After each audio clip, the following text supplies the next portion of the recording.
Hey UConn Nation, it's KK Arnold here. If you're looking for the latest UConn women's basketball content, go subscribe to Listen Up to Phil and Ryan. Go Huskies. Thank you, KK. Phil and Ryan, listen up. All right, Ryan. So we debated, should we talk about it? Should we not? Should we not? And it's not the thing of should we talk about it, because you and I have a phone call pretty much every day, right? Um, Speaking on behalf of the podcast now, we finally decided to open up about it. It's a heavy, hot topic in women's basketball right now. And that's exactly what we cover, UConn women's basketball. But right now, Ryan, I told you before we just hit the record button, this is one of the hottest, probably one of the hottest videos that you and I will probably do previously or in the future or presently, whatever you want to call it. Yeah. Ryan, once Geno got involved, I'm like, all right, Ryan, I don't know if we have a choice. We cover UConn women's basketball. He's a UConn head coach. Geno said this: Clark is being targeted. All right. UConn coach, according to this alert, ESPN, UConn coach Geno Auriemma tells reporters in Connecticut that Fever's Caitlyn Clark is being targeted with physical play. But then not only that, I saved this alert too for Ryan, for you specifically, because I knew we were coming on this morning. This says, another alert from ESPN: thank God for security. Individual confronts Chicago Sky and Kennedy Carter at team hotel. GM Jeff tells Chicago Sun-Times. So, Ryan, my question to you is, and if you're not aware of what I'm talking about, the Kennedy Carter foul on Caitlyn Clark during Saturday's game, in which Carter shoulder checked Clark from behind and knocked her down before the basketball was inbounded, right, Ryan? And that was upgraded to a flagrant 1 by the WNBA on Sunday. You go and then I'll go, because I have so many thoughts. We could spend an hour on this video, but we're not going to. Maybe you can break it down for me easier so I don't have to just say so much when you're done. Well, I think it's always a challenge in any sport to go from the college level to the professional level, but I'm not really sure if anything compares to the situation that Caitlin Clark is in right now, where she's built such a so large of an audience and a fan base in Iowa due to her incredible 4 years there. She put Iowa on the map again. She was one of the main reasons why women's basketball became or has become so much popular than it probably ever has before. And we've talked about how it's such a great thing for the sport, right? What Caitlin Clark has been able to do. But I don't really think it's any secret that Clark has had a harder transition, in my opinion, than I would say that the average rookie has in the WNBA. And I kind of think that, well, I kind of do agree with Gino that she is being targeted.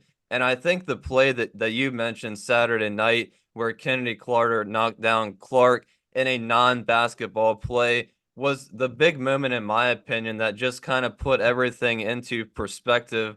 But I think there was a couple smaller moments before that where Clark has taken some pretty hard fouls, some pretty rough fouls. But I do want to highlight one quote from that ESPN article on this subject. It was what Gino said, and he said, quote, where is it here? I think he said, quote, appreciate that the fact that the time is now for the WNBA. I get it. It's long overdue. Why are you blaming that kid? It's not her fault because you would trade places with her in a minute, but you are not there. You're not her. So you're complaining that she's getting what she's getting. I think those are some pretty powerful words, and Gino doesn't really hold back on what he thinks, and that's why we love him, right? But I do agree. Kaylin has built this by herself in college by breaking records that we never thought would be broken, and putting on performances night after night that hundreds of thousands, even millions of people have tuned in to watch. So for me, I just really don't understand why she's getting targeted by some of the players in the WNBA like she is. Whether it's jealousy because she has so many fans that she's bringing, but because I think she's done really nothing but bring so many positives to the women's game. And I think it really is a shame that she's going through all this stuff on the court, excuse me, on the court, but not only on the court too, and off the court with some things on social media. And I'm sure we all know how social media is now with all the negativity. We've kind of talked about it a little bit on here, but that's probably a whole nother subject. But yeah, that's my opinion on it. But yeah, I think Caitlyn Clark's been going through a little bit of a rough patch to start her professional career. All right, so a couple things. Uh, the world of journalism. Here we go with me tying in hopefully my future. What is to be held in my hands? Hopefully one of these days. Journalism, Ryan, the most beautiful thing, maybe is one of the reasons why I got into it, is you don't really, you're not supposed to, but out there in public, that is, tell what sides you take, whether that's politics, whether that's sports. Now, yeah, we do take the side of UConn women's basketball, right? Because we hold a UConn podcast. Put that to the side, and I think that's one of the most beautiful things about it is when you talk about being yourself, be yourself. And I think I saw where numerous people had commented about, man, if I was Caitlyn Clark, I would have punched her. I would have punched her. Speaking about Kennedy Carter, I would have punched her. I would have done this or that. Let me tell you, Ryan, think about it this way. And I'll let you talk again. Right now, I don't really care how long we go on, to be honest with you, how long we stay on. I'll let you talk again if you want to make more comments, because I'm sure your mind will expand even more after you hear me say this. I think the most beautiful thing about this all, how many times have we seen the NBA, even in the WNBA, in NFL, Major League Baseball, people fight back? Yeah. You answer my question. Did Caitlyn Clark fight back? No. The world that we live in today, that's a problem. You're more stronger. And whether people want to hear it or not, why don't you take a second, put the remote down, put your popcorn down, Jason, whoever you want to put down. Just hear me out. Think about what I'm saying. The more stronger people are the ones that do not fight back. But especially our generation, you and I, it's totally flipped. And I'm afraid it'll never go back. That's one thing that I really do not like about the National Hockey League is the fact that they just go at it. Now they have tightened up, Ryan. Ryan, you told me that about the fights, and they the referees try to keep them in check. But man, look, playing the game and fighting, that's what the MMA is for. That's what. But man, look, I felt like saying give Kennedy Carter some pads, some football pads, and put her in the league, man, because that's what it looked like. And again, I go back to it. That's the most beautiful thing, in my opinion, of me speaking out about this, because guess what? I love Caitlyn Clark. But guess what, Ryan? I love Kennedy Carter. All right? That's the bigger issue. I hear you speaking on Geno's behalf and all this stuff. I get that. I think that's the most beautiful thing. The two biggest things I took away, just don't take sides.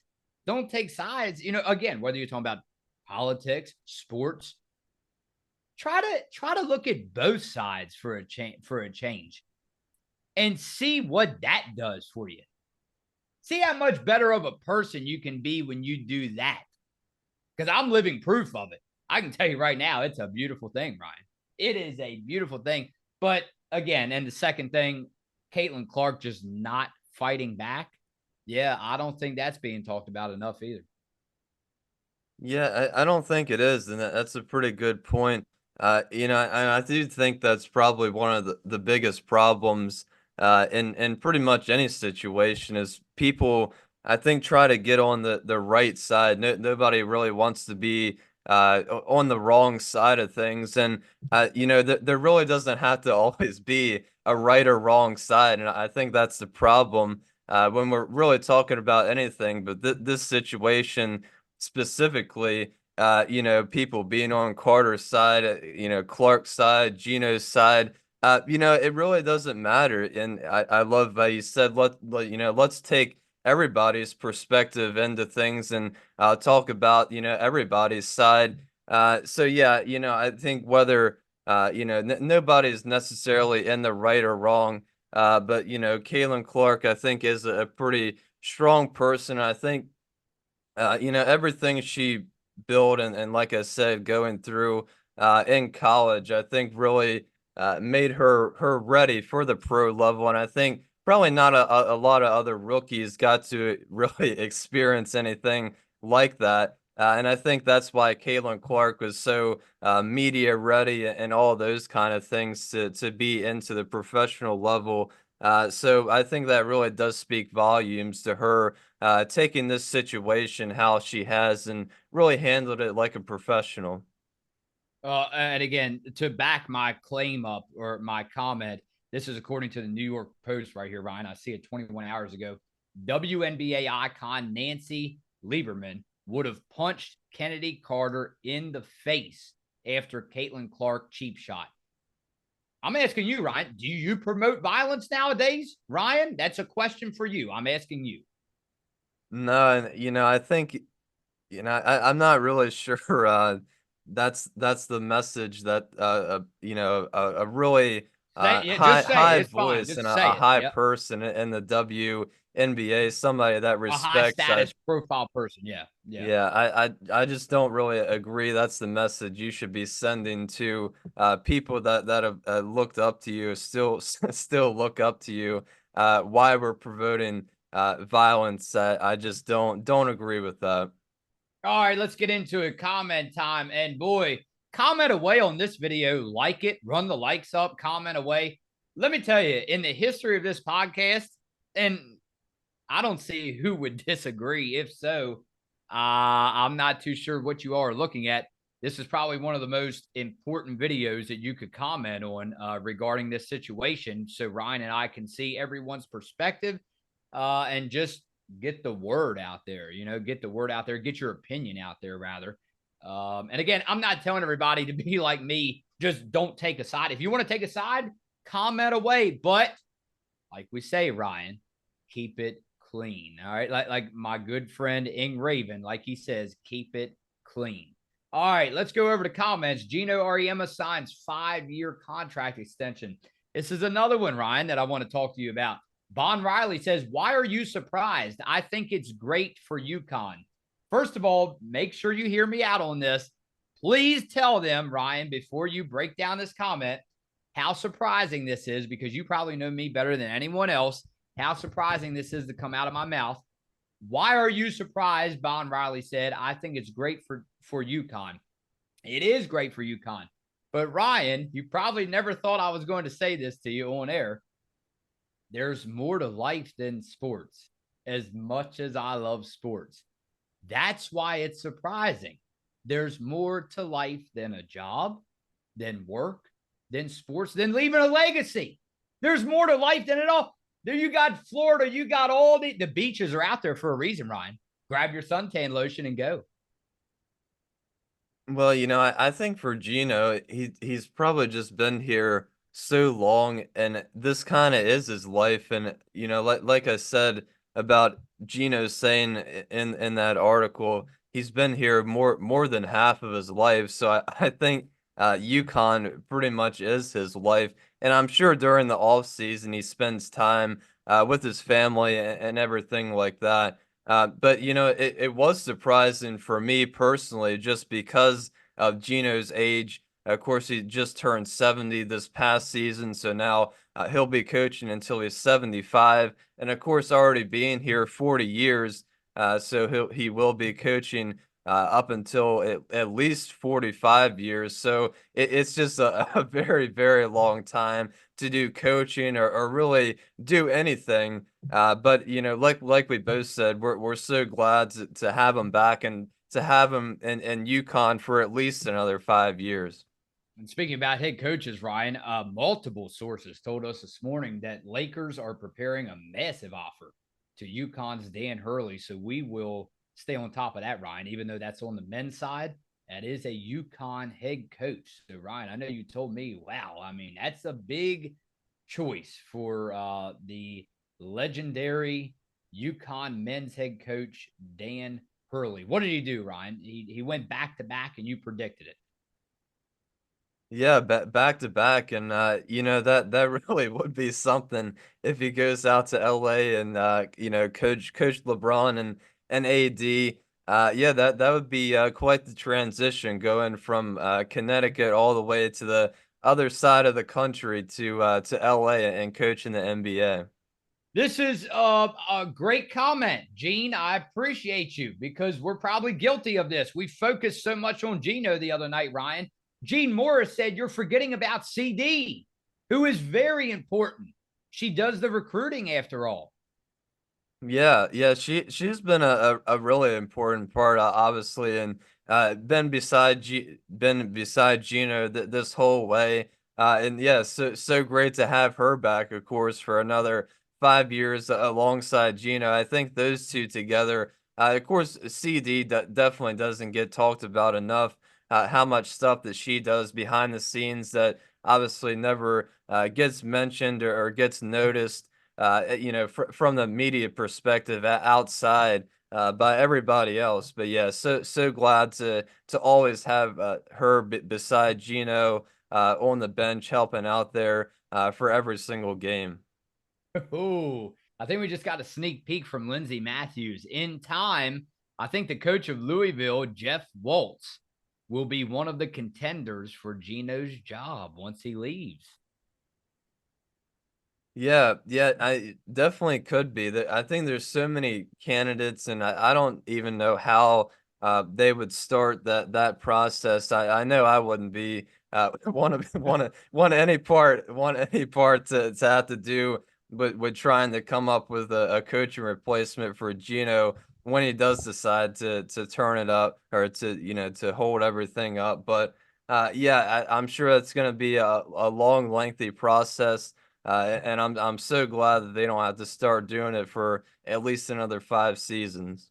All right, Adam Edmonds said, "Yo, fellas, those yellow shirts are fire. I love that you are giving us opportunities to win them, but how about you just drop a link to purchase them?" Whoa, Ryan, it seems like that you did your job. You're starting to sell it now. And there it is. Yeah, and I think the podcast has really grown so much that we never really expected it to grow this fast. But we'll definitely have to hop on that, and I'm sure there's a way we can set up a virtual shop and put our shirts on there for everybody to purchase. If everybody wants to start doing that, so we'll try to work on that. If that is something you guys want to do, and we would love to do that. All right, Ryan. This says, "I've learned that people will forget what you said, people will forget what you did, but people will never forget what, Ryan? How you made them feel." All right. Just please be nice. Be nice. Phil and Rye will listen up.